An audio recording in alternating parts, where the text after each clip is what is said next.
Olá pessoal, espero que todos estejam muito bem. Meu nome é Gustavo Faria, como você sabe, e hoje a gente começa o nosso curso completo 2026. Esse é um curso que está sendo gravado, né? Muitos estão aqui comigo ao vivo nessa gravação. Esse curso que será 100% transmitido ao vivo e após as gravações sobem aí para a plataforma de você que me dá o prazer e a honra de ter se matriculado nesse curso que eu te prometo vai ser o meu melhor curso já gravado, o curso mais completo, com a energia que todo mundo que está aqui comigo tem me transmitido, e eu tenho certeza que a gente vai transformar o seu desempenho nas suas provas de processo. Esse é o meu compromisso com vocês, tá ok? Essa já é a nossa primeira aula, uma aula em que a gente já vai entrar na teoria geral do processo, e eu espero que vocês já tenham baixado aqui, né, o nosso material. Eu tenho aqui os nossos slides, além, é claro, da transcrição de todas as aulas. Esses slides ajudam aqui a deixar a nossa apresentação mais dinâmica, onde eu vou citar muitos julgados, trazer os mais atuais e importantes precedentes do Superior Tribunal de Justiça, do Supremo Tribunal Federal, que tenho certeza que estarão nas próximas provas. Gustavo, bibliografia para esse curso. Muita atenção. Eu vou apresentar aqui diversas obras, eu vou citar centenas de artigos, de autores que vão ajudar a construir o nosso curso. Mas, dessa vez, e pela primeira vez, eu posso dizer, né, que a nossa bibliografia principal recomendada é o meu livro, que vai ser lançado agora em fevereiro, né, meu livro de processo civil, um livro que contempla aí meus 20 anos, a minha experiência de 20 anos em sala de aula, lecionando para concursos públicos, e assim que ele estiver aqui fisicamente comigo, eu vou apresentar com muito orgulho, um trabalho com muito carinho, com toda a dedicação que vocês conhecem.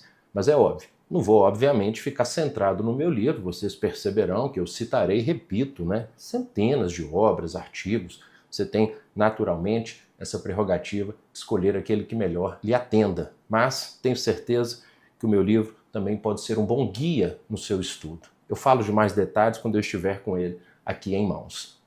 E além, é claro, da doutrina clássica, né, eu vou também fazer menção, e jogo isso aqui como no conteúdo de bibliografia, a vários enunciados doutrinários, né?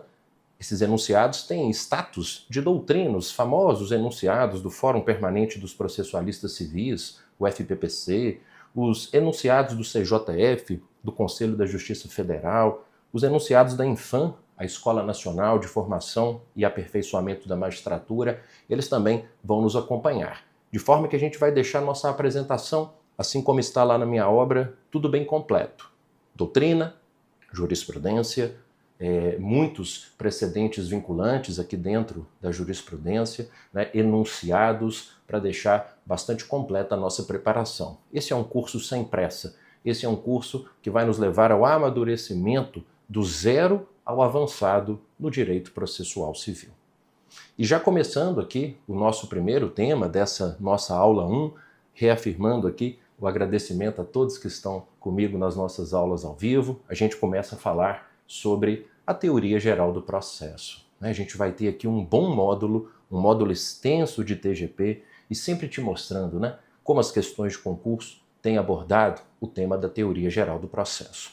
Primeiro ponto, eu gostaria que vocês se lembrassem que nós precisamos criar um mapa, um sumário da nossa exposição sobre a TGP.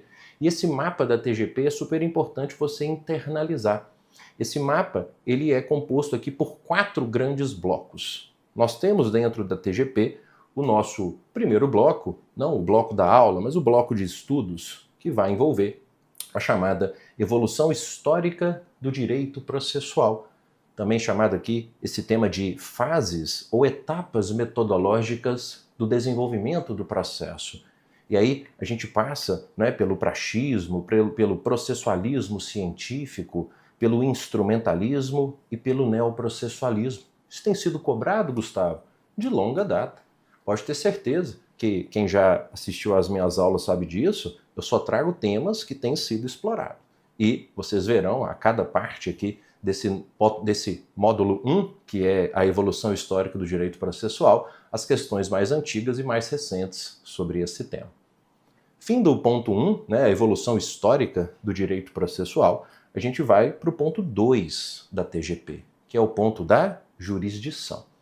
No ponto da jurisdição, a gente tem essas 6 subunidades. Conceito de jurisdição, os escopos da jurisdição, né, escopo social, escopo político, escopo educacional.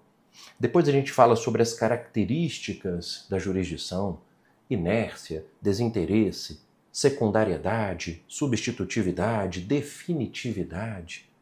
Depois a gente parte para os princípios da jurisdição, inafastabilidade da jurisdição, indelegabilidade, indeclinabilidade, princípio do juízo natural, etc. Depois a gente fala sobre espécies de jurisdição, jurisdição penal e civil, jurisdição inferior e superior, jurisdição de direito e de equidade, especial e comum, jurisdição contenciosa e jurisdição voluntária.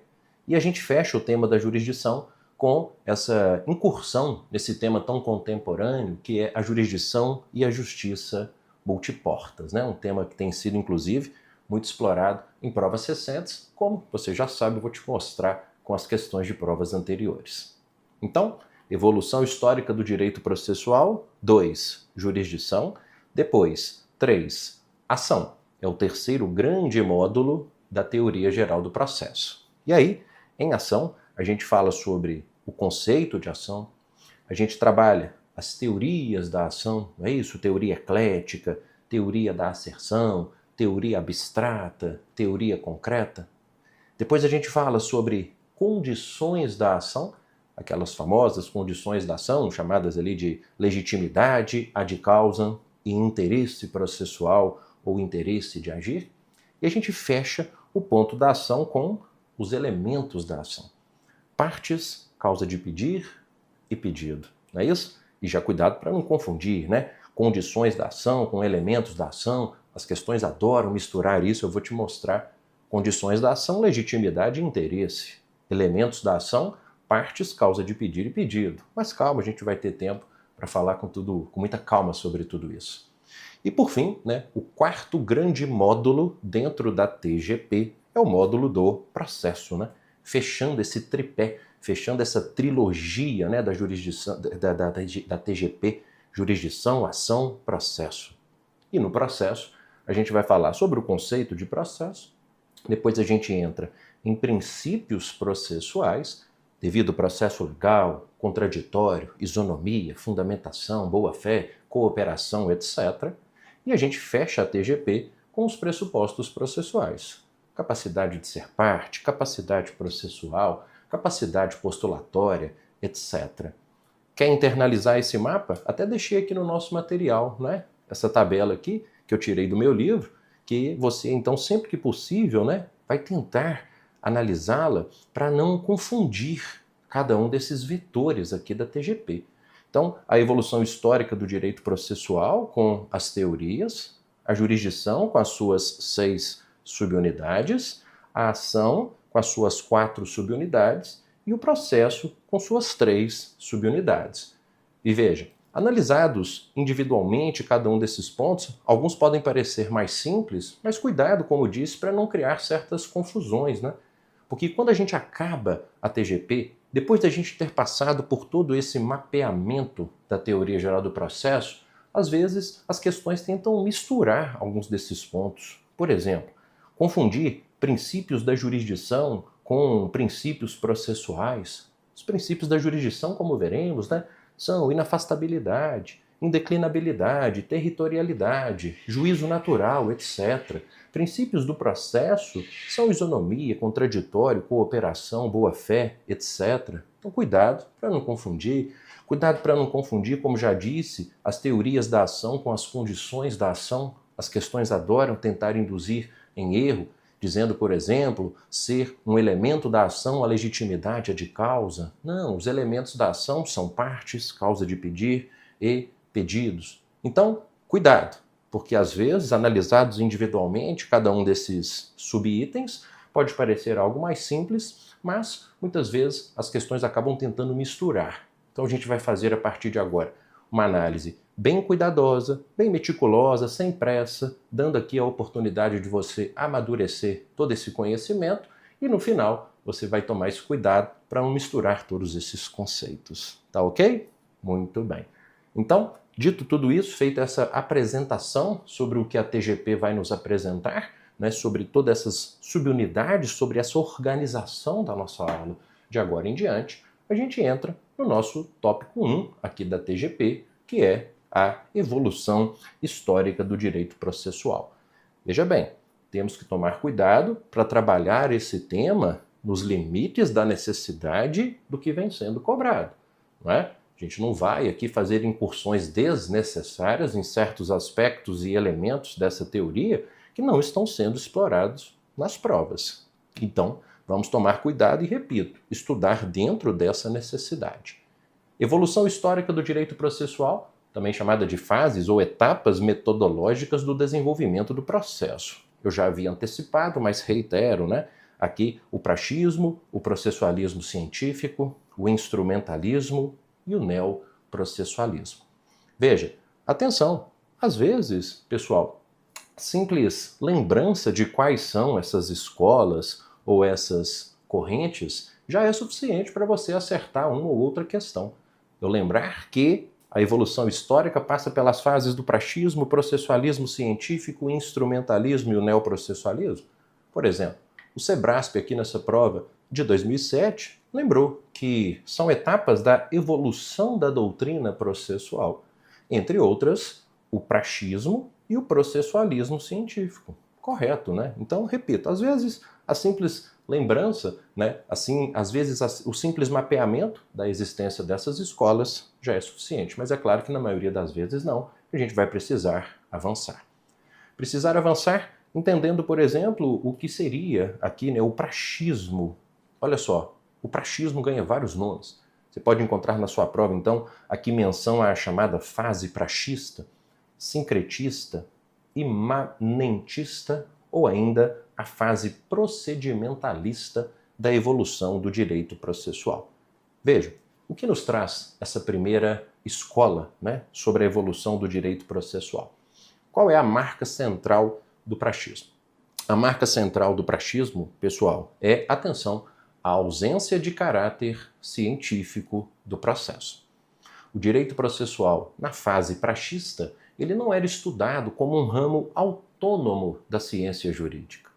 Na fase praxista, não havia diferenciação entre direito material e direito processual, como a gente conhece hoje. Nessa fase, você vai se lembrar que o processo ele era considerado, atenção, um simples procedimento. O processo era considerado uma simples estrutura sequencial de atos interligados. Isso que é o procedimento, não é uma estrutura sequencial de atos interligados, totalmente vinculado ao direito material, sem qualquer distinção em relação a ele. Alguns falam que nessa fase o que a gente considera hoje o direito processual era o simples direito material em movimento, não é isso? O processo considerado como um simples procedimento sem qualquer caráter científico. Na fase praxista, pessoal, nós tínhamos como base, né, conhecimentos meramente empíricos, né, conhecimentos baseados na experiência prática, né, daí essa designação praxismo, porque, repito, ele tinha como base, né, conhecimentos meramente empíricos, conhecimentos baseados naquela experiência prática, sem que houvesse um estudo próprio dos princípios, dos conceitos, dos institutos típicos do processo. Então, essa ideia central sobre o praxismo já foi encontrada, por exemplo, como essa questão aqui recente, vejam, da prova de procurador do Estado do Pará, prova do Sebrasp, em que se disse, certo ou errado, que a primeira fase metodológica do processo civil é conhecida também como praxismo e corresponde à época em que o processo era visto como mero procedimento, lembra disso? Uma simples sucessão de atos e formas, não havendo distinção entre o direito material e o direito processual, pois o procedimento era visto como um apêndice do direito material. Olha que interessante, nosso curso é todo assim, né?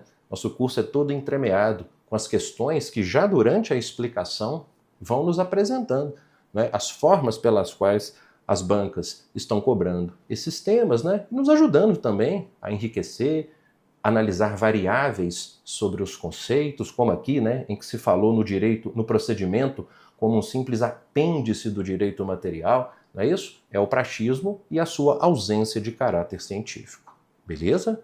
Muito bem. Dito isso, vamos subir um degrau, vamos agora para a fase do processualismo, né? Também chamado de processualismo científico, né? Uma fase da evolução do direito processual, uma etapa metodológica da evolução do direito processual, que tem como marco teórico para muitos autores uma obra do professor Oscar van Bilov, que é a obra Teoria das Exceções e dos Pressupostos Processuais, uma obra de 1868, que para muitos faz com que a partir dessa fase o processo adquira caráter científico. Então olha a evolução. A partir dessa fase do processualismo, o processo adquire esse caráter científico, diferente da fase praxista. Aqui, o processo passa a ser estudado como um ramo autônomo da ciência jurídica, né? O processo estudado de forma desvinculada do direito material. Um processo estudado mediante a sistematização de seus conceitos, de seus princípios, de seus institutos próprios, paralelamente à relação de direito material.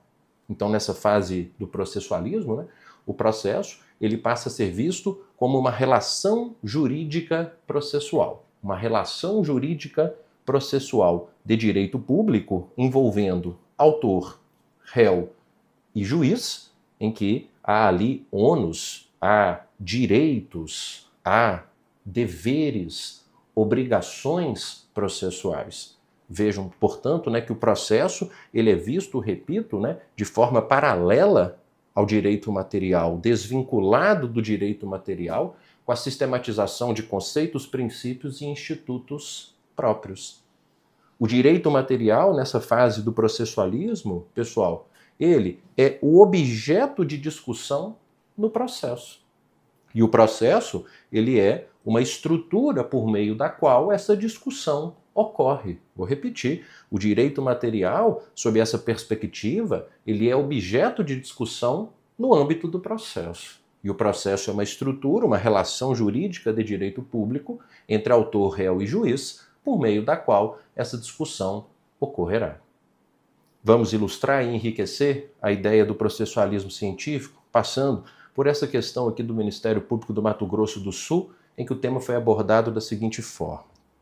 A obra de Oscar van Bilov, então se você precisar lá numa prova oral, tá, falar o nome desse autor, é Oscar van, com F, né, esse V aqui com som de F, Bilov, tá bom? Então a obra de Oscar van Bilov foi um marco definitivo para o processo, pois estabeleceu, atenção, o rompimento do direito material com o direito processual e a consequente independência das relações jurídicas que se estabelecem nessas duas dimensões. Perfeito. Você passa a ter a dimensão jurídica do direito material e a dimensão jurídica do direito processual, passando o processo a ser visto como uma relação jurídica de natureza pública que estabelece entre as partes e o juiz, dando origem a uma reciprocidade de direitos e obrigações processuais. Uma ótima questão para a gente reafirmar algumas das premissas das quais partimos e também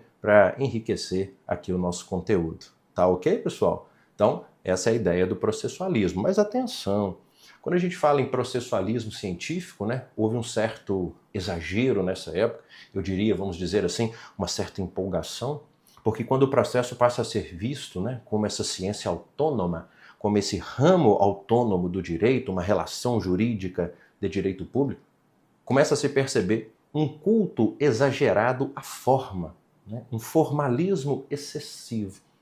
E para muitos, o processo, a partir dessa perspectiva do processualismo científico, ele acaba deixando de lado a sua real função, que para alguns é a função de realizar o direito material. Fala-se nessa fase do estudo do processo como um fim em si mesmo, não é isso?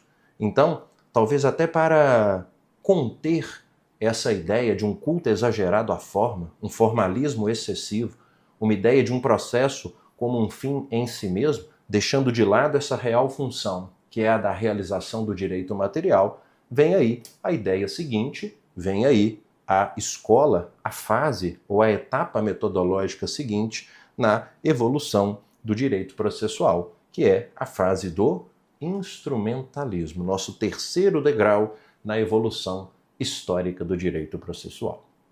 Quando a gente fala no instrumentalismo, claro, né, essa fase ela mantém a autonomia do processo, né, ela mantém a distinção entre o direito material e o direito processual como ciência autônoma, a gente não vai regredir. Mas o instrumentalismo, como muitos sustentam, tem uma característica importante porque ele estabelece uma relação circular, uma relação de dependência entre o direito material e o direito processual. Por quê? Porque, largando aquela ideia de um formalismo excessivo, de um processo como um fim em si mesmo, o processo passa a ser visto como um mecanismo de efetivação do direito material. Direito material esse que, por sua vez, confere sentido ao processo. Muitos falam aqui que o processo é instrumento da jurisdição, né? Por quê? Porque a gente percebe essa relação, então, de dependência, de diálogo, de comunicação, essa relação circular, como alguns costumam dizer, entre direito processual e direito material. O processo, ele efetiva o direito material e o direito material, por sua vez, confere sentido ao processo. Por isso que alguns gostam de falar no processo como um instrumento da jurisdição ou um processo como instrumento de realização do direito material. Veja, o instrumentalismo, pessoal, a despeito de muitas críticas da doutrina, ou pelo menos de um setor doutrinário, é uma corrente, é uma etapa da evolução do direito processual muito aclamada pela doutrina majoritária e também pelos julgados dos tribunais superiores. Tanto o STJ quanto o STF, eles carregam de uma maneira muito clara, muito evidente, as noções do instrumentalismo como sendo aquela corrente que melhor explica a função do processo. Trouxe dois julgados para a gente. Um julgado de informativo do STJ e um julgado de informativo do STF. Nós vamos ver centenas de julgados aqui ao longo das nossas aulas, falando sobre processo como instrumento da jurisdição, processo como instrumento à disposição do direito material para efetivá-lo. Então, os tribunais superiores, e claro, nossas provas, elas são muito voltadas ao entendimento dos tribunais superiores, eles fincam suas bases teóricas ainda e especialmente na ideia do instrumentalismo. Veja comigo, comece aqui com esse julgado do informativo 673, em que o STJ diz assim: nesse sentido, o direito processual ele é a um só tempo um ramo jurídico autônomo, claro, desde o processualismo científico, o direito processual é um ramo jurídico autônomo. Mas atenção, mas também um instrumento específico de atuação a serviço do direito material. Olha a relação de dependência, olha a relação de circularidade. Haja vista que seus institutos básicos são concebidos e se justificam para garantir a efetividade do direito material. Olha como esse julgado ele se encaixa como uma luva nessas ideias que eu apresentei sobre o que é considerada a fase instrumentalista. No mesmo sentido, o Supremo Tribunal Federal, aqui no informativo 1092, em um julgado, passa pelas noções de um processo como instrumento da jurisdição, quando diz que o Código atual consagra o entendimento de que o processo não deve ser um fim em si mesmo. Lembra disso? O processo como um fim em si mesmo era uma característica muito marcante da fase do processualismo científico, né? Em que ele acabou se desgarrando demais, se distanciando demais do seu fim, que para o instrumentalismo é a realização, é a efetivação do direito material. E, portanto, diz o Supremo, deve-se buscar uma adequada mediação entre o direito nele previsto e sua realização prática, né? A efetivação do direito material. para torná-lo efetivo, exigindo-se uma postura interpretativa orientada a reafirmar e reforçar esse objetivo. Tá ok? Tema também lembrado em provas? Claro, trouxe aqui uma questão de 2023, você vai me dizer se está certa ou errada. O instrumentalismo é a fase que visa estabelecer o elo entre o direito processual e o direito material. Estou gostando bastante, né? Até aqui. Olha só, um elo entre direito processual e o direito material.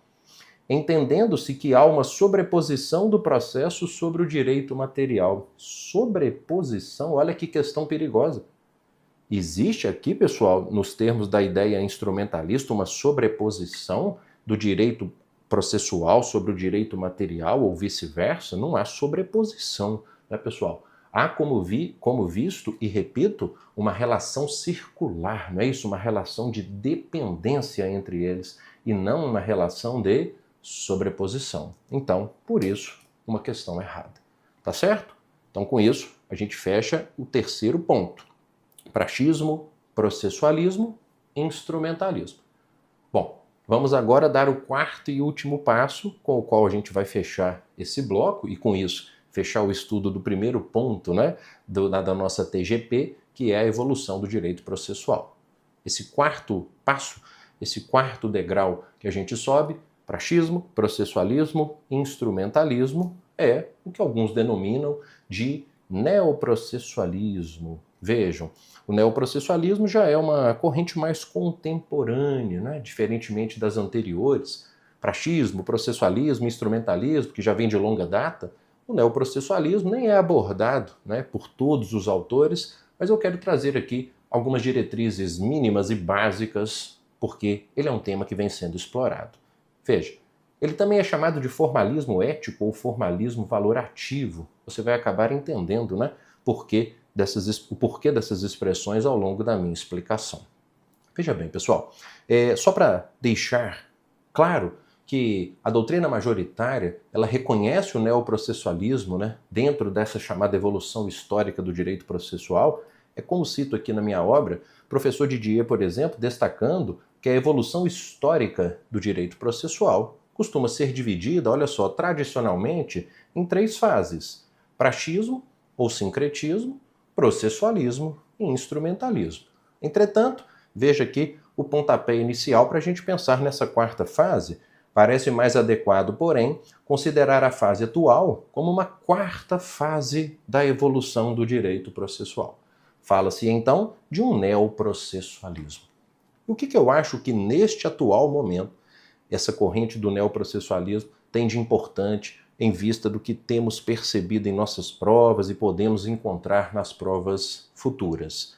Vejam, pessoal, o neoprocessualismo ainda é uma teoria em construção, né? Ela não é tão revisitada quanto as anteriores. Por isso, ainda há muitas divergências acerca dos seus conceitos e da sua aplicação, mas eu trouxe algumas características essenciais, né, que você vai destacar aí nas suas anotações ou rever na transcrição da aula, que eu passo a te apresentar.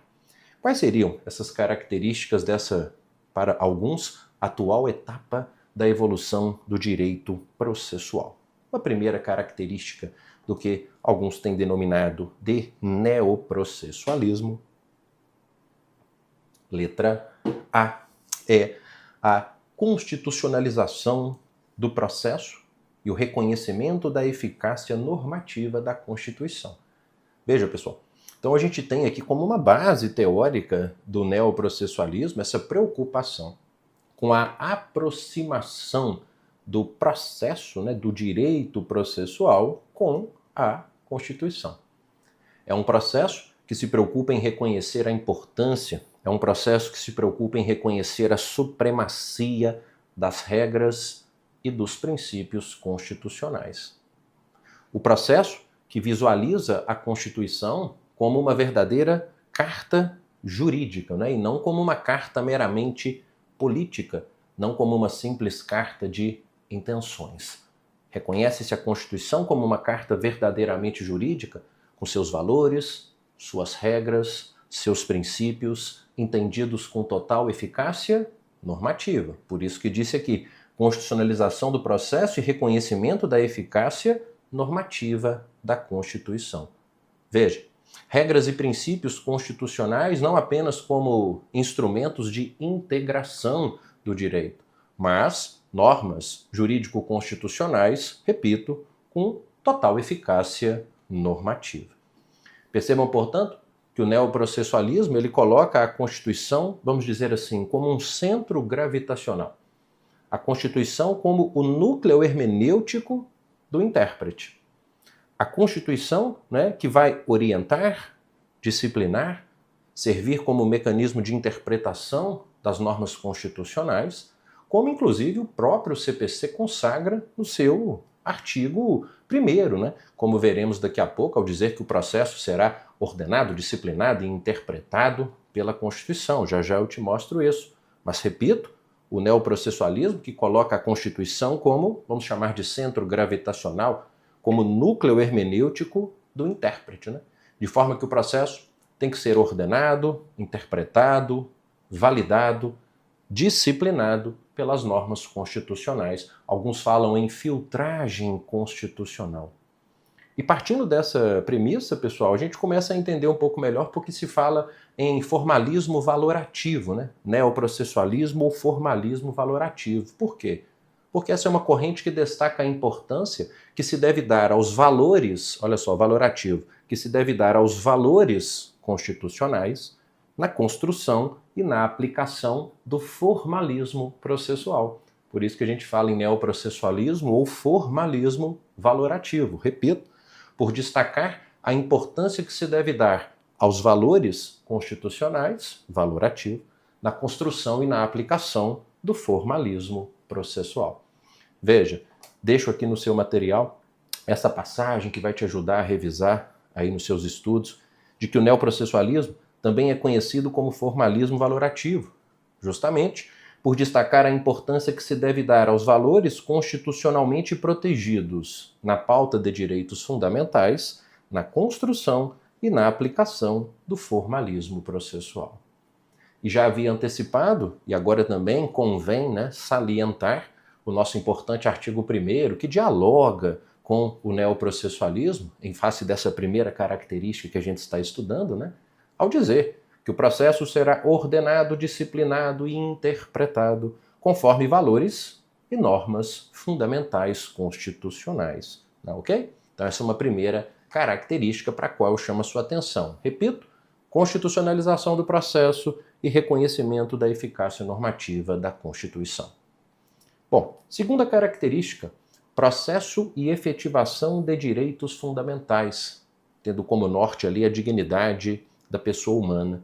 Como assim, pessoal? Processo e efetivação de direitos fundamentais. Porque, partindo dessa corrente neoprocessualista, a gente pode afirmar que o processo deve ser entendido como um mecanismo de afirmação, um mecanismo de realização dos direitos reconhecidos na Constituição Federal.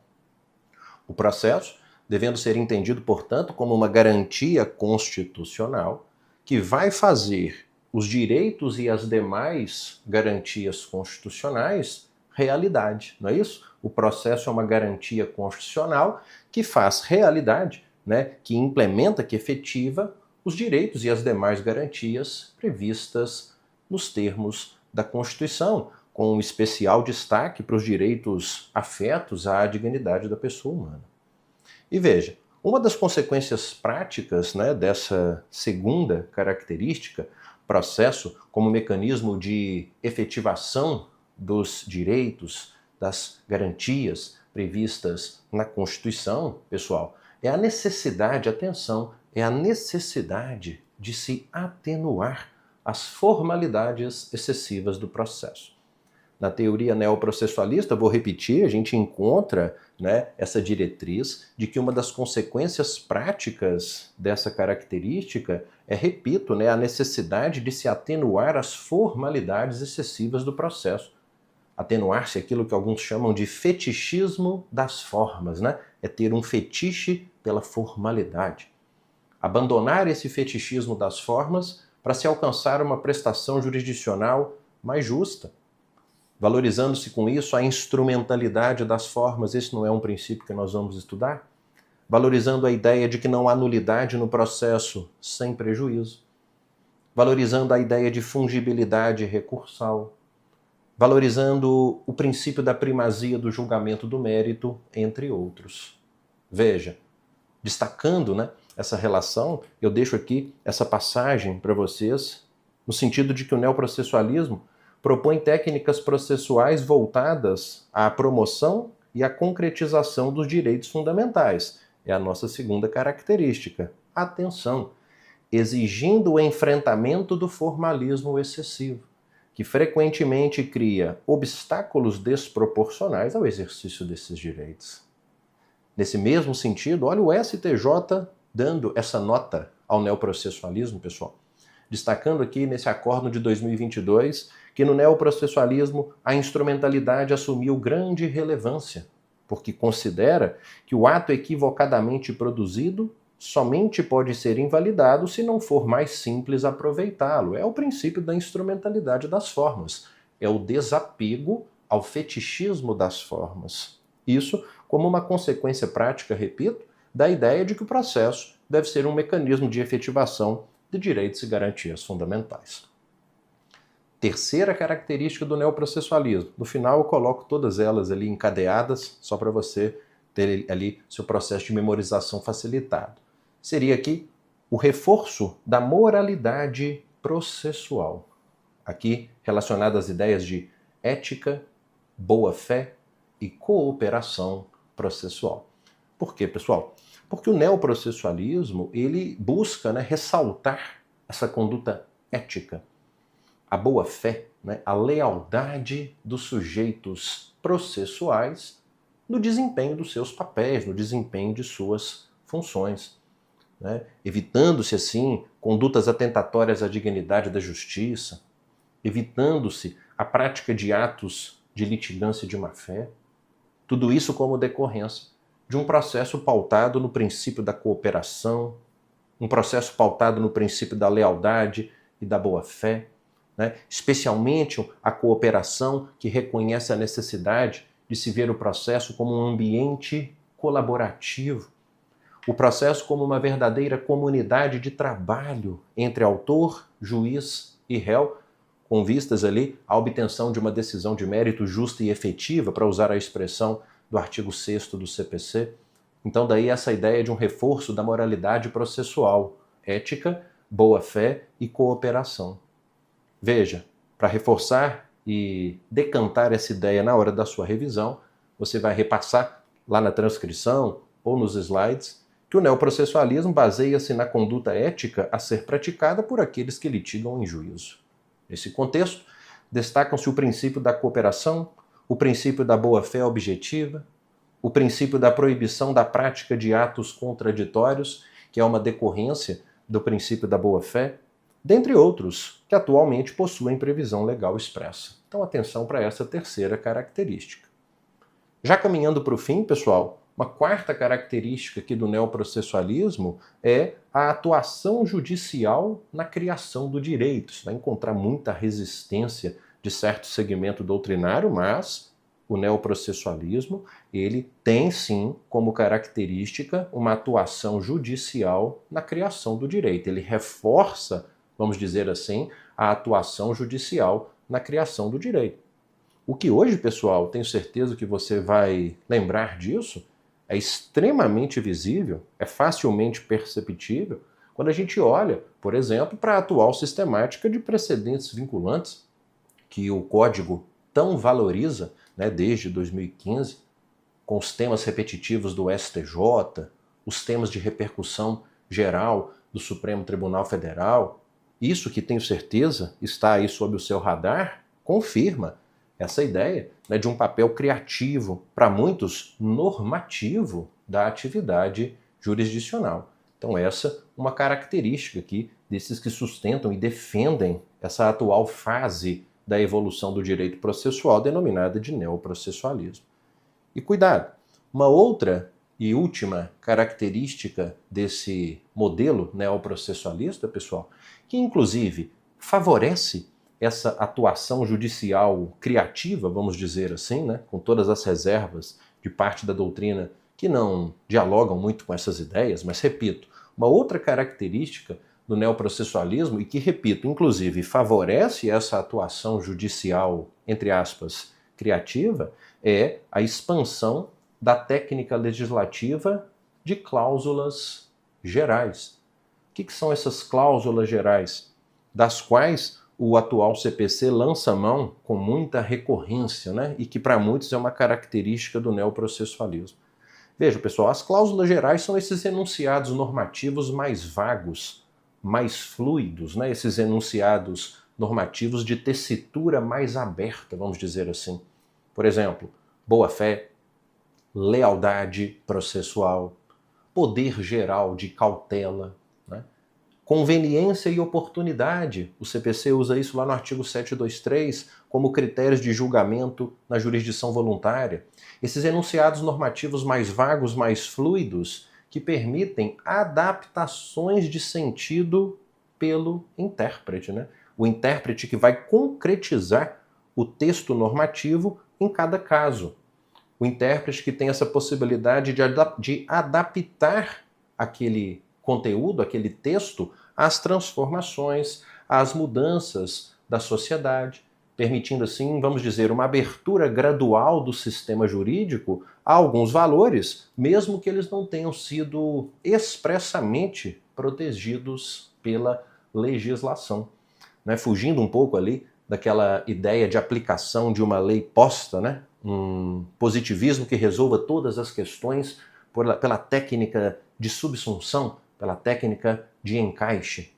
Veja, para ajudar a compreensão dessa última característica, muitos sustentam que há uma franca expansão no neoprocessualismo de normas reconhecidas como cláusulas gerais, e que, como se pôde observar com a entrada do atual Código, as utiliza como forma de combater a estagnação do sistema, conferindo-lhes maior mobilidade no intuito de melhor acompanhar as mudanças sociais, não é isso?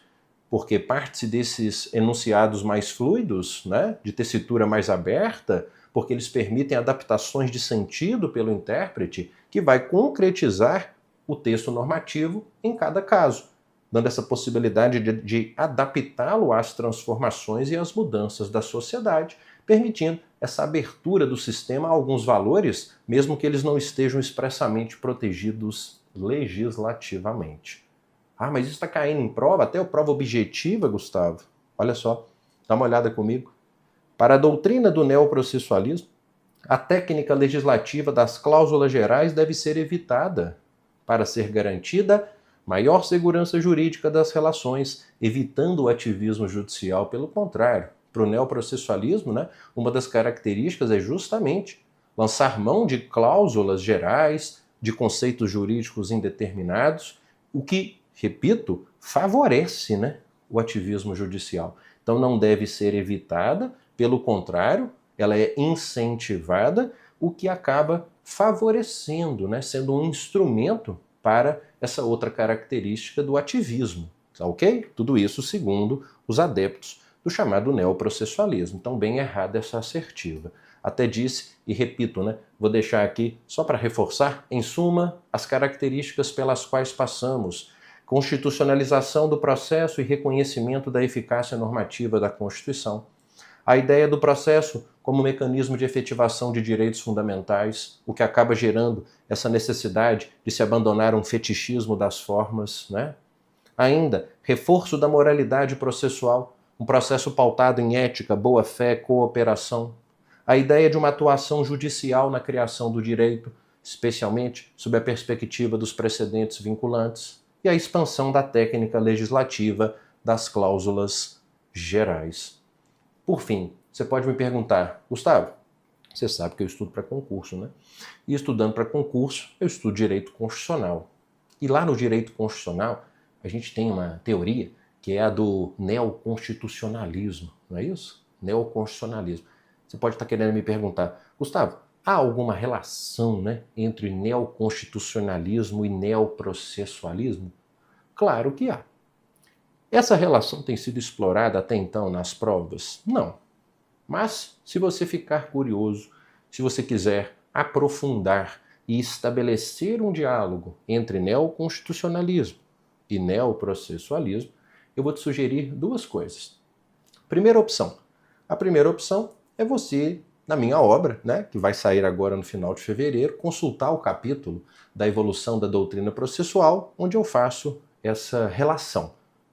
E a outra forma, se você ainda não tem meu livro, e até porque ele ainda não foi publicado, eu deixei aqui para você, e isso vai facilitar aí a sua vida, se você quiser, né? Nossos alunos matriculados aqui com os slides em mãos, mas se alguém quiser, pode me pedir por direct do Instagram que eu envio esse link. Veja, eu tenho uma aula no YouTube, aqui no YouTube, né? Lá no meu canal, aqui no meu canal, em que eu faço essa relação de neoconstitucionalismo e neoprocessualismo, tá? Se você tiver acesso aos slides como aluno matriculado, clica aqui que você vai ser dirigido diretamente para lá. Se você não é matriculado e quer ter acesso, pelo menos a esse link, pode me mandar um direct no Instagram que eu vou enviá-lo, tá bom? E você será direcionado para lá. Muito bem, com isso a gente fecha o nosso primeiro bloco importante, né? Tantas questões envolvendo o tema da evolução da doutrina processual. A gente volta já já falando sobre o ponto 2, que é jurisdição. Tá ok? Até já. Então a gente volta no nosso segundo bloco, na nossa segunda aula, depois de termos falado sobre a evolução do direito processual, ou também das chamadas fases ou etapas metodológicas do processo, praxismo, processualismo científico, instrumentalismo e neoprocessualismo, para falarmos sobre o segundo ponto da teoria geral do processo do nosso módulo. E agora a gente entra, repito, naquele tripé, né, naquela trilogia clássica do estudo da TGP: jurisdição, ação e processo. Nesse bloco, a gente dá início ao estudo, né, da jurisdição, passando ao menos pelo conceito, pelos escopos, chegando aqui em características da jurisdição. Vamos ver onde a gente consegue, até onde a gente consegue ir aqui nesse bloco 2. Bom, vamos começar, né, bem do básico, e quando é muito do básico e quando é menos explorado nas provas, naturalmente a gente faz uma análise mais objetiva, que é o conceito, né, de jurisdição. Você vai encontrar conceitos, né, que de maneira muito similar, pessoal, definem a jurisdição como uma atuação estatal, né, visando ali a aplicação do direito objetivo ao caso concreto, e que busca ali resolver, né, com ares de definitividade uma certa situação jurídica, né, gerando ali com isso a pacificação social. Eu vou te dar um conceito no slide, mas espera que eu vou repetir essa ideia geral, né? De maneira muito similar, você acha ali vetores no conceito de jurisdição como uma atuação estatal que busca a aplicação do direito ao caso concreto, resolvendo com definitividade. A definitividade é uma característica da jurisdição que a gente vai abordar. Uma certa situação de crise jurídica e gerando com isso a pacificação social. Veja, até deixo aqui para vocês, extraindo do meu livro, e que em linhas gerais, aqui fazendo um cotejo do que a doutrina nos traz, a jurisdição pode ser conceituada como a função atribuída a um terceiro imparcial de aplicar o ordenamento jurídico em situações concretas que demandem intervenção estatal, visando a resolução definitiva dos litígios e a estabilização das relações sociais. Então esse conceito, repito, traz aqui alguns vetores, né, daquilo que a doutrina clássica gosta de apontar acerca da jurisdição. Mas ainda dentro desse conceito, né, eu gostaria de lembrar que alguns autores destacam, pessoal, que a jurisdição ela deve ser vista ao mesmo tempo, atenção, como poder, função e atividade.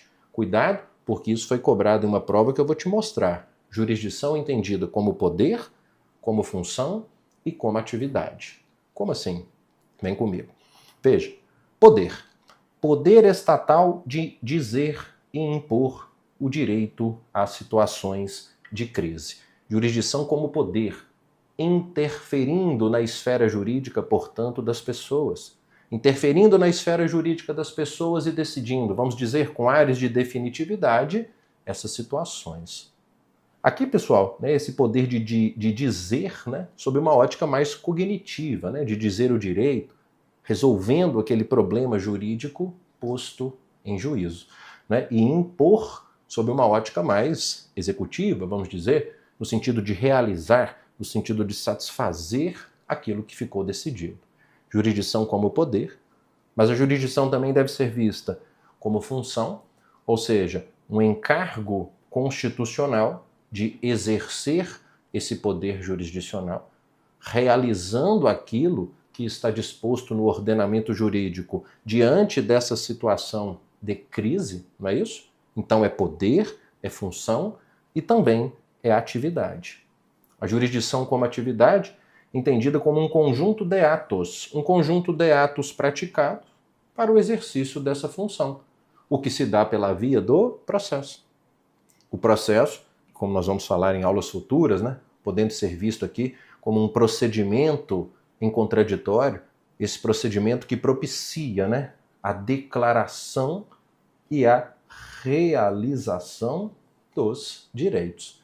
Então, por isso que parte da doutrina lembra que a jurisdição, além desse conceito, né, que eu trouxe em linhas gerais aqui na parte inicial do slide, a jurisdição deve ser vista também como poder ou como função, e também como função e atividade.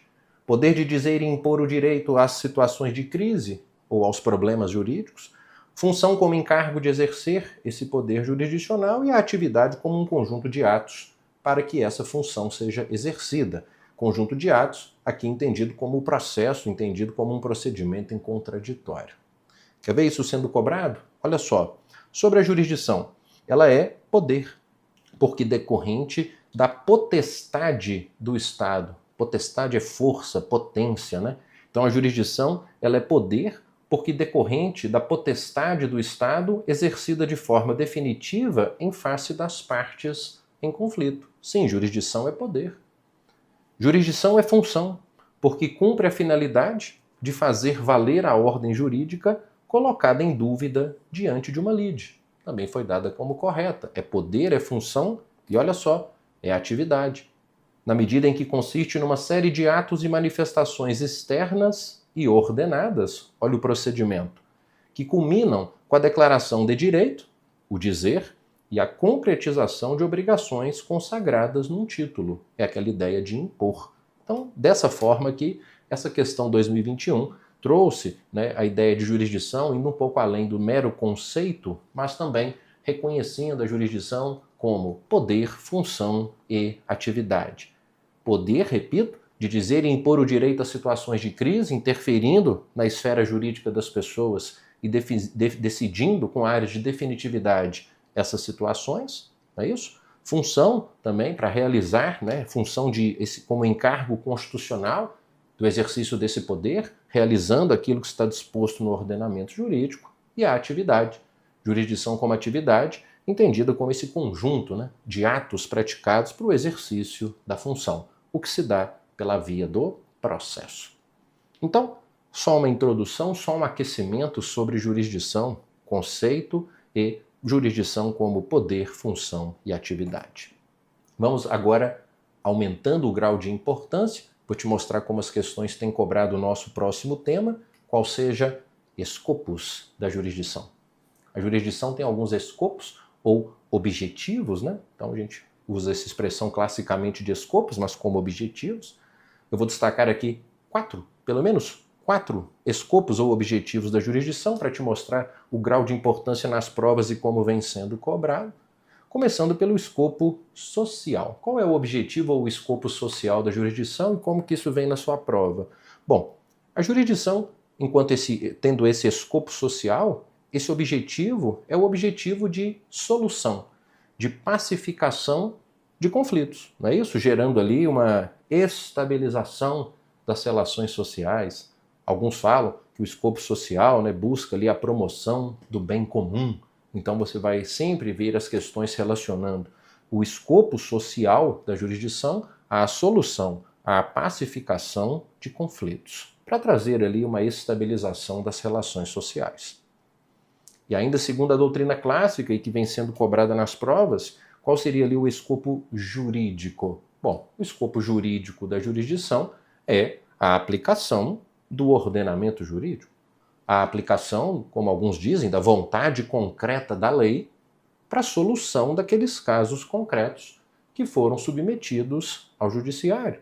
fazendo então com que se atinjam ali os objetivos das normas jurídicas, de maneira que a decisão cria uma norma de regência para aquele caso concreto, não é isso?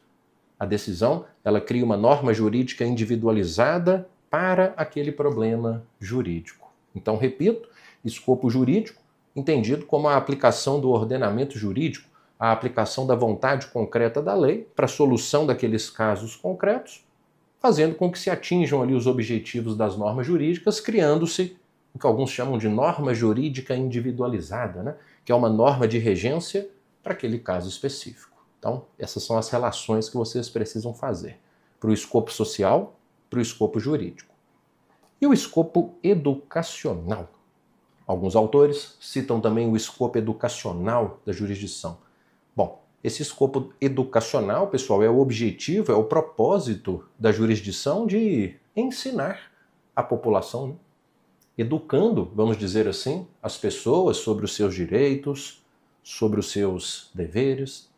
Dessa forma, né, orientando, portanto, as condutas e inclusive aplicando sanções, né, que eventualmente ali levem os infratores a tomarem consciência, né, de que suas posturas elas contrariam o ordenamento jurídico. Então, esse seria aqui o cerne, né, disso que a doutrina clássica chama de escopo educacional. Propriamente, a ideia de ensinar a população, educar pessoas sobre direitos, obrigações, orientar condutas, aplicando sanções que levem os infratores, né, a se educarem, a tomarem consciência da inconveniência ou da ilegalidade de suas posturas, não é isso?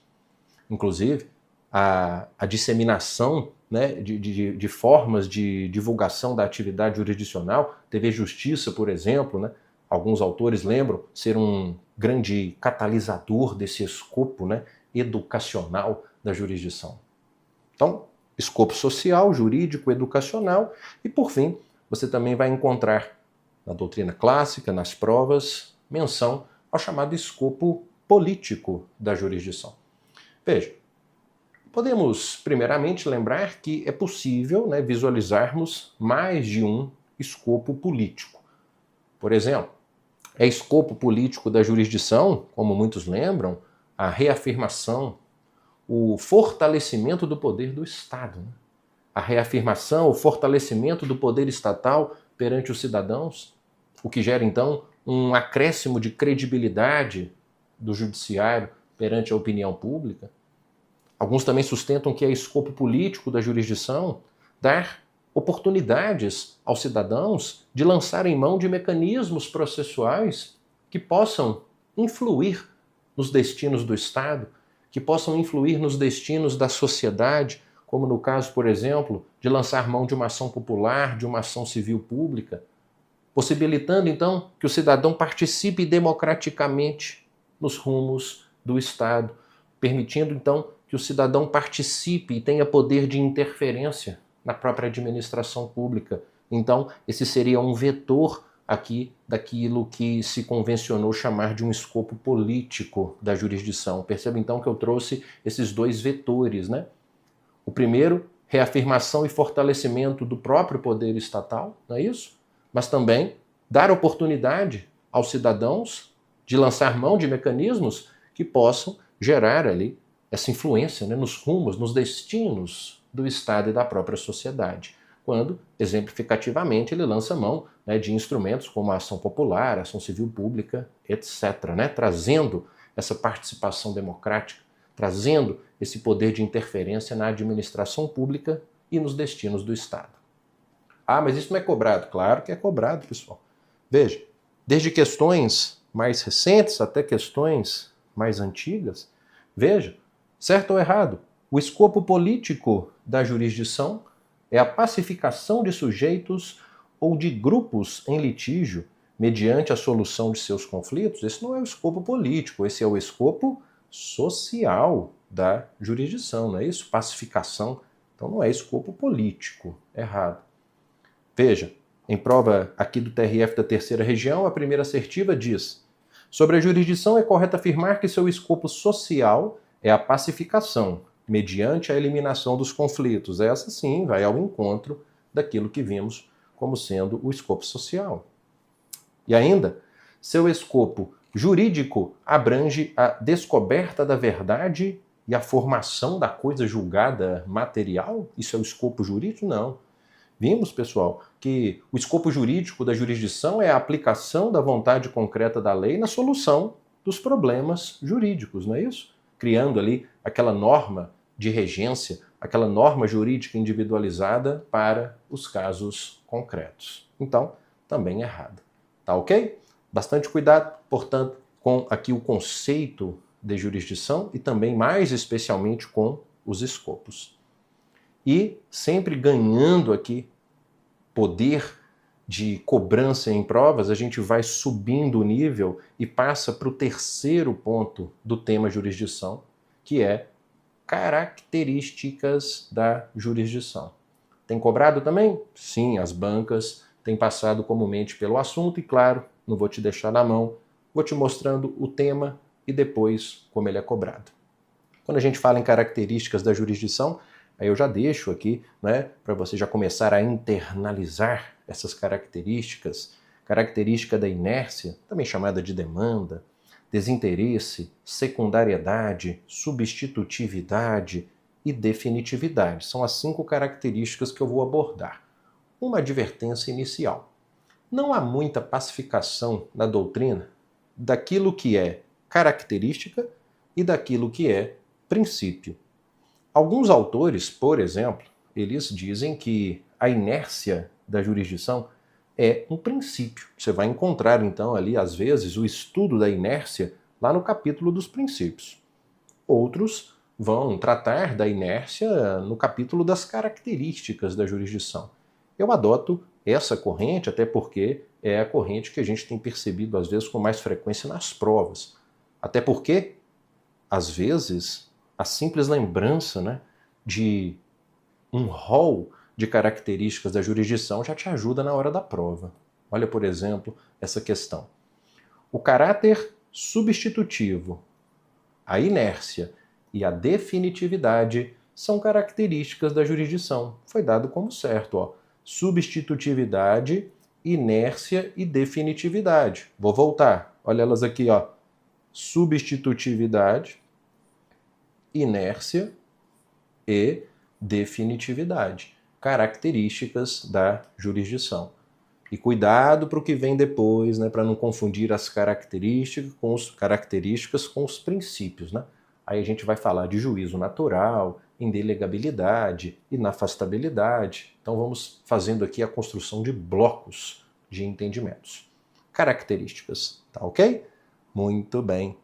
Vamos lá, a partir de agora, começando com a primeira característica, repito, se você encontrar alguma obra que não seja a minha, tratando de características, tratando da inércia como princípio, não se assuste. Mas o que a prova vai te cobrar é o seguinte: quando a gente fala da característica da inércia ou demanda, que também vai atrair uma análise sobre a característica ou para alguns princípios do impulso oficial, é o conhecidíssimo artigo 2º do CPC. Esse é um artigo muito explorado, já já eu te mostro uma questão interessante em que o assunto foi abordado. Claro que esse é um artigo pelo qual todos já passaram, que diz que o processo ele começa por iniciativa da parte e se desenvolve por impulso oficial, salvo as exceções previstas em lei. Qual que é a melhor forma para você estudar esse artigo para não errar na prova? Dividindo-o em 2 partes. Primeiro, o processo começa por iniciativa das exceções previstas em lei. Segunda parte, o processo se desenvolve por impulso oficial, que é o impulso oficial aqui de cima, salvo as exceções previstas em lei. Então vem comigo analisando em 2 partes. Primeiro, letra A. Então vamos reforçar. O processo começa por iniciativa da parte. Pega essa introdução aqui da letra A comigo. Veja, você vai encontrar em provas, vou te mostrar uma questão usando essas expressões aqui em latim, ó. Nemo iudex sine authore, algo como a jurisdição não se exerce sem autor, e ne procedar iudex ex officio, algo como o juiz não procede de ofício, né? Por quê? Porque pela característica da inércia, o processo depende de provocação, depende de iniciativa. Nemo iudex sine authore, a jurisdição não se exerce sem autor. Ne procedar iudex ex officio, o juiz não procede de ofício. Até porque, pessoal, admitir o contrário, né? Admitir o exercício de ofício da jurisdição seria, primeiramente, sacrificar, né, a possibilidade de as próprias partes tentarem uma outra forma de solução do conflito, como a autocomposição. Mas, especialmente, admitir o contrário, admitir uma jurisdição exercida de ofício, naturalmente poderia ali levar à conclusão de que estaria comprometida a imparcialidade do julgador. Então, naturalmente, às vezes a gente vê as questões relacionando inércia com a própria ideia da imparcialidade. Agora, claro, como toda boa regra, né, há exceções previstas em lei. Quais são as exceções que as provas gostam de cobrar? Vamos destacar aqui algumas do CPC, em que o processo pode começar de ofício. Primeira, procedimento especial de restauração de autos. Então não se esqueça, na sua revisão, confira no slide, reforce na transcrição que vai subir para a área do aluno, que procedimento especial de restauração de autos pode começar de ofício, primeira exceção.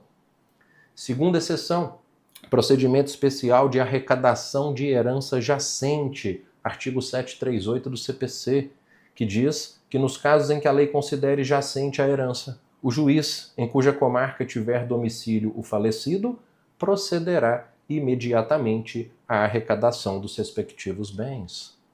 E ainda, lembrem, arrecadação de bens do ausente, artigo 744. Declarada a ausência, o juiz mandará arrecadar os bens e nomear-lhes-á curador. O outro procedimento que a doutrina reconhece como sendo uma exceção à característica da inércia. Então, procedimento especial de restauração de autos, procedimento especial de arrecadação de herança jacente e arrecadação de bens do ausente. Armadilha para a prova. Cuidado, procedimento de inventário. Por quê? Porque o código de 73, e muitas vezes quem vai fazer a sua prova, né, assim como eu, estudou durante muito tempo no código anterior, né, ainda fica respirando aquela poeira do código antigo e vai colocar lá o procedimento de inventário como uma exceção à característica da inércia. Errado, tá bom? Então, cuidado. Vamos ver como o tema tem sido cobrado em provas.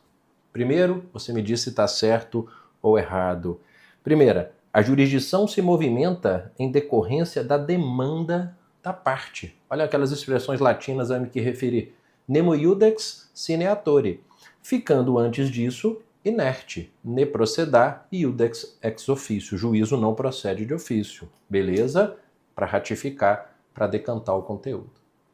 Outra, veja, agora do SEBRASP, a característica da inércia, olha só, aqui o SEBRASP tratando da inércia como característica. Se na sua prova falar o princípio da inércia, não sai colocando errado não, porque tem gente que fala que inércia é princípio. Mas as questões, na maioria das vezes, elas vão cobrar o conteúdo. A característica da inércia da jurisdição indica que o seu exercício somente ocorre mediante provocação, né? Então, a característica indica que o exercício somente mediante provocação foi dada como certa partindo da regra geral, né? Mas certamente você poderia colocar uma interrogação aqui, né? Porque indica que o exercício somente ocorre mediante provocação? Há controvérsias, né, em torno da questão, porque sabemos que há exceções previstas em lei. Mas que a questão sirva ao menos para destacar a importância do tema e você não tirá-lo ali do seu radar, tá bom? Agora, o artigo 2º, que traz a característica da inércia, veja, ele precisa ser também analisado mediante uma relação que as provas já exploraram, e eu quero te mostrar essa relação, que é a relação da inércia da jurisdição com o princípio da congruência. Veja, essa relação é uma relação que nós vemos nos livros, nas obras, inclusive na minha, e que as questões já exploraram. Eu vou te mostrar uma questão recente da FGV tratando desse assunto. Veja, pessoal, o princípio da congruência, também chamado de princípio da adstrição ou correlação, é aquele princípio de acordo com o qual o juiz não pode conceder, né, algo diverso do que foi pedido, algo que ultrapasse o que foi pedido, né, sob pena ali de proferimento daquelas decisões ultra e extra petita, enfim. O artigo 492 do CPC nos ajuda aqui com o que é o princípio da congruência. Está lá no capítulo da sentença, que você vai estudar comigo lá na frente, que diz que é vedado ao juiz proferir decisão de natureza diversa da pedida, bem como condenar a parte em quantidade superior ou em objeto diverso do que lhe foi demandado.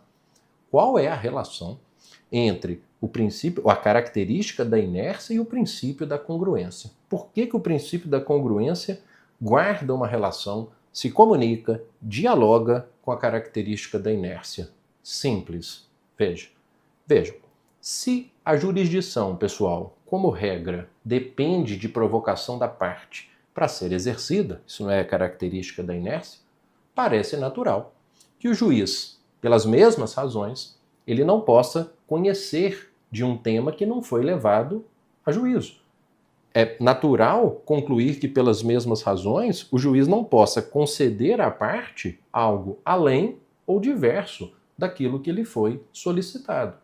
Por isso que há um diálogo, há uma comunicação, uma relação entre o chamado princípio da congruência, que a gente extrai aqui do 492, e a característica da inércia. Tá vendo? Olha como esse tema foi explorado. Pô, Gustavo, é uma prova de técnico judiciário. Pô, justo numa prova de técnico, eu achei que essa relação fosse explorada numa prova de carreiras, né? Defensoria, advocacia pública, magistratura, MP, não. Essa correlação foi explorada aqui nessa questão de técnico. Veja, a vedação é que o juiz condene o réu a pagar quantia superior àquela que é pedida na inicial é uma consequência da inércia, uma das características da jurisdição, correto? Então é um corolário, é uma consequência, é um encadeamento lógico-dedutivo da característica da inércia, o princípio da congruência. Tá vendo?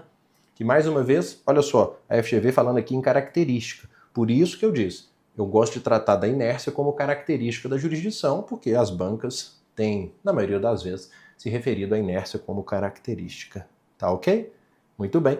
E agora, para fechar, veja, o primeiro, né, a nossa primeira característica, o artigo 2º, ele não fala só sobre a inércia. Não tem como eu deixar essa ponta solta, né, gente? Por quê? Porque o artigo 2º, ele traz uma outra regra que complementa a ideia da inércia, que é a regra do impulso oficial, também chamado impulso processual, quando o código diz o processo ele começa por iniciativa da parte, mas ele se desenvolve por impulso oficial, também chamado de impulso processual. Atenção! Se por um lado, pessoal, como regra, a iniciativa da parte é exigida para o início do processo, atenção! Não será necessária a provocação para que cada ato processual seja praticado, porque o processo se desenvolve por impulso oficial, né? Então, se a inércia impõe que, como regra, temos que ter iniciativa da parte para que o processo seja iniciado, a regra do impulso processual ou impulso oficial lembra que não é necessária a provocação para que cada ato processual seja praticado. O juiz, então, ele não precisa de provocação para intimar as partes para uma audiência que será realizada, porque o processo está se desenvolvendo por impulso oficial. Mas, e essa parte alguns esquecem, porque o artigo 2º, quando a gente o divide em duas partes, ele lembra que o processo se desenvolve por impulso oficial, mas nós também temos que lembrar que há exceções previstas em lei com relação ao impulso oficial. Há certos atos processuais que não podem ser praticados de ofício pelo juiz por impulso oficial. O juiz precisa de um empurrãozinho, ele precisa de uma provocação para praticar aquele ato. Qual que é o melhor exemplo para sua prova? Iniciar a fase de cumprimento de sentença das obrigações de pagar. O juiz, ele não pode iniciar a fase de cumprimento de sentença das obrigações de pagar por impulso oficial, já que o artigo 513, parágrafo 1º, é muito claro ao dizer que o cumprimento de sentença, que reconhece o dever de pagar quantia, far-se-á a requerimento. Então, bastante cuidado. Far-se-á a requerimento e não por impulso oficial. Então, cuidado. Por quê? Porque o processo se desenvolve por impulso oficial, salvo as exceções previstas em lei, como essa que eu deixo destacado aqui para vocês, tá bom? Olha como essa primeira característica é rica, né? Primeiro você vai estudar a letra A e depois a letra B, e não para por aí. Um último ponto sobre a característica da inércia. Vou te falar isso porque foi cobrado numa prova 2023 da Magistratura do Trabalho e eu queria sua atenção. Pessoal, lembre-se ainda que quando o Código de Processo Civil diz que o processo começa por iniciativa das partes e se desenvolve por impulso oficial, lembre-se que esse artigo ele revela que o nosso sistema ele não é regido apenas pelo princípio dispositivo, que é aquele princípio que reconhece o protagonismo das partes, tanto na instauração quanto na condução do processo, mas ele também não é regido apenas pelo princípio inquisitivo, que reconhece o protagonismo do juiz, tanto na instauração como na condução do processo. O artigo 2º deixa claro, como muitos sustentam, que o nosso sistema é um sistema misto. É um sistema misto com preponderância do princípio dispositivo. Por quê? Porque esse artigo ele prevê que, como regra, é necessária a iniciativa da parte para o início do processo, mas o seu desenvolvimento se dá por impulso oficial. Então, é um sistema misto com preponderância do princípio dispositivo. Por quê? Porque o processo, como regra, depende da iniciativa da parte para o seu início, mas o seu desenvolvimento é por impulso oficial. Veja esse trecho que eu trago aqui da minha obra, quando o professor Daniel Neves nos ajuda dizendo que o sistema brasileiro é um sistema misto, com preponderância do princípio dispositivo.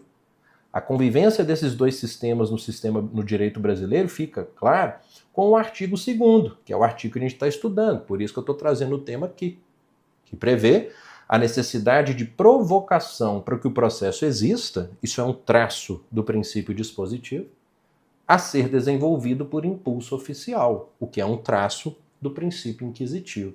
Então, nosso sistema ele não é genuinamente e puramente, melhor dizendo, nem só dispositivo, nem inquisitivo. É um sistema misto com preponderância do princípio dispositivo. Ele tem um quê de princípio dispositivo quando fala da necessidade de provocação do interessado para que o processo exista, e ele tem um quê de princípio inquisitivo quando diz que o processo se desenvolve por impulso oficial. Você precisava disso para compreender adequadamente essa questão aqui da prova da Magistratura do Trabalho de 2023. Olha só, o processo civil rege-se pelo princípio dispositivo e o processo começa e se desenvolve apenas por iniciativa da parte. Está cilindricamente ou esfericamente errado, né? Como se costuma dizer. Acho que por praticamente qualquer lado que você analise a assertiva, ela não está boa. Por exemplo, o processo civil rege-se pelo princípio dispositivo. É arriscado, é temerário dizer isso, porque, como visto, né, nosso sistema é reconhecido como um sistema misto, né? Ele não é puramente dispositivo, então já começou mal. E ainda, quando ele diz que o processo começa e se desenvolve apenas por iniciativa da parte, né? O processo ele não começa apenas por iniciativa da parte, porque essa é uma regra que tem exceções. E o processo também não se desenvolve apenas por iniciativa da parte. Pelo contrário, o processo, como regra, se desenvolve por impulso oficial. Tá bom? Só para a gente fechar nossa aula de hoje, pessoal, só porque é quase um descanso mental, vamos aqui passar pelas características do desinteresse, secundariedade, para a gente voltar no próximo bloco, né, já revigorados. Mas vamos fechar essa parte simples aqui das características da jurisdição, passando pelo menos pelas próximas, quais sejam. Desinteresse. Gente, quando eu for mais objetivo, é porque cai menos, tá? Então, quando eu for mais objetivo como você aqui, é porque é um tema menos explorado nas provas. Mas quando a gente fala que o desinteresse é uma característica da jurisdição, pessoal, isso é porque, segundo essa característica, o juiz ele deve se manter equidistante das partes, né? É típico da jurisdição que o juízo ele seja estranho, né, àquele conflito, que ele seja desinteressado. O seu interesse é pôr em prática a vontade do ordenamento jurídico, né? Então é a ideia de desinteresse. que até dialoga, né, com os artigos 144, 145 do CPC, que falam da suspeição e do impedimento do juiz, né? Porque se há uma hipótese de impedimento ou de suspeição, você joga para escanteio a característica do desinteresse, tá bom? Mas serei mais objetivo. Assim como também na característica da secundariedade. O que significa dizer que uma característica da jurisdição é a secundariedade? É porque a jurisdição, ela se exercita, pessoal, diante do insucesso das partes em, vamos dizer, primariamente, né, resolver os seus conflitos. Então, as partes, diante do insucesso de resolver aquele problema jurídico que as circundava, então lançam mão da função jurisdicional. Não é isso? Então, por isso que se fala em secundariedade, porque, em princípio, primariamente, as partes, né, elas tiveram insucesso na resolução dos seus conflitos e lançaram mão da atividade jurisdicional. Agora, cuidado, tá? Uma ressalva, porque há algumas situações em que a jurisdição ela é a primeira e, às vezes, a única forma possível de resolver um certo problema jurídico, tá bom? Lembre-se que, em certos casos, simplesmente não dá para atribuir eficácia a determinados negócios jurídicos sem a intervenção do Estado, como, por exemplo, no caso da interdição, né? Você não pode interditar o sujeito sem atuação do Poder Judiciário. Então, nesse caso, ela não seria ali caracterizada pela secundariedade, né? Já que não há como declarar a incapacidade civil de alguém sem a intervenção do Estado, quando eu estou pensando na ação de interdição. Muito bem. E a substitutividade como característica, pessoal? Bom, ela de certa forma dialoga com a característica anterior, que é a secundariedade. Por quê? Porque diante do insucesso das partes, né, de primariamente buscar a solução espontânea dos seus conflitos, e por isso, tendo elas buscado a jurisdição ela vai substituir a vontade das partes pela vontade do ordenamento jurídico. Viram o diálogo, né, entre essas duas características? Vou repetir. Olha só. Diante do insucesso das partes de se buscar a solução espontânea do conflito, né, elas então buscam a jurisdição, que por sua vez vai substituir a vontade das partes pela vontade do ordenamento jurídico, né, manifestada ali pela decisão do Estado juiz. Podemos dizer também, pessoal, em outras palavras, atenção, porque as questões vão misturar, como eu vou te mostrar. Eu disse substituição da vontade das partes pela vontade do ordenamento jurídico. Ou ainda, a vontade da parte ela é substituída pela atividade do juiz que aplica o ordenamento jurídico. Só não deixe falar na sua prova em substituir a vontade da parte pela vontade do juiz. Cuidado, como foi visto aqui nessa questão, olha só, de delegado de Polícia Federal, em que se afirmou: as características da jurisdição incluem substituir, no caso concreto, a vontade das partes pela vontade do juiz. Não me caiu bem, não é isso? Que, por sua vez, resolve a lide e promove a pacificação social. Olha o escopo social aqui da jurisdição, né? Não gostei. Repito, deve falar substituir a vontade das partes pela vontade do ordenamento jurídico, né, manifestada pela decisão do juiz, ou ainda substituir a vontade da parte, né, pela atividade do juiz que aplica o ordenamento jurídico, e também não ficaria assim tão ruim como está aqui, né, que não dá para falar em substituir a vontade da parte pela vontade do juiz. Vamos ver se essa, então essa está errada, vamos ver se essa está melhor. A característica substitutiva da jurisdição indica que a vontade das partes é substituída pela decisão judicial proferida pelo poder estatal, certo? Então tá vendo, gente? Processo em concurso é também essa atenção com os detalhes. E eu preciso sempre, então, realçar aqueles pontos pelos quais as bancas passam e tentam criar algum tipo de armadilha, tá vendo? Às vezes, assim, coisa boba. Muitos leram a questão, talvez, de delegado ali da Polícia Federal e disseram que a questão estava certa. Cuidado também com os detalhes, tá bom? Muito bem. Ótimo. E, dito isso, pessoal, a última característica para a gente fechar esse tema e essa nossa aula, que é a da definitividade. O que é a característica da definitividade? É a aptidão que as decisões judiciais têm de se tornarem imutáveis, definitivas, né? Consagrando ali uma ideia de segurança jurídica. Então, repito, uma aptidão das decisões de se tornarem definitivas. A maior expressão dessa imutabilidade é justamente a coisa julgada material, né? Que a gente tão bem conhece, que é aquela que faz lei entre as partes. Então, a jurisdição tem essa característica, qual seja, a aptidão de suas decisões se tornarem definitivas, né? Trazendo ali, repito, uma consagração da ideia de segurança jurídica. Agora, cuidado, se quisermos elevar um pouco o nível de cobrança dessa característica da definitividade, atenção para o que eu vou dizer e com o que vou encerrar a aula. Sim, a jurisdição tem como característica a definitividade, o que não significa dizer que não se possa falar em jurisdição sem coisa julgada, porque você não pode vincular necessariamente jurisdição a coisa julgada. Porque em certas situações você tem o exercício da jurisdição, mas não tem coisa julgada. Você não tem essa definitividade que é uma característica da jurisdição. Olha um excelente exemplo em que eu tenho o exercício da jurisdição, eu tenho uma decisão que inclusive se estabiliza, ela não pode ser discutida naquele processo, mas ela não tem a coisa julgada como atributo. Qual seria esse exemplo?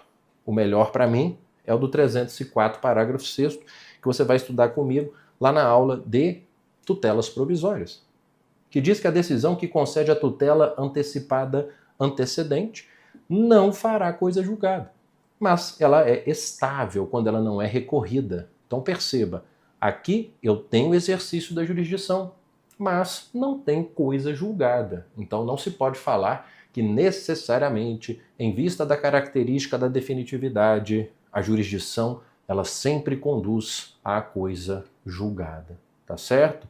Então olha só, como eu extraio aqui do meu livro, que já aí está nas minhas mãos para te mostrar. Assim, como lembra o professor Fred Didier, nada impede que o legislador, por opção política, exclua de determinadas decisões a aptidão para serem alcançadas pela coisa julgada. Olha a opção do legislador muito clara aqui.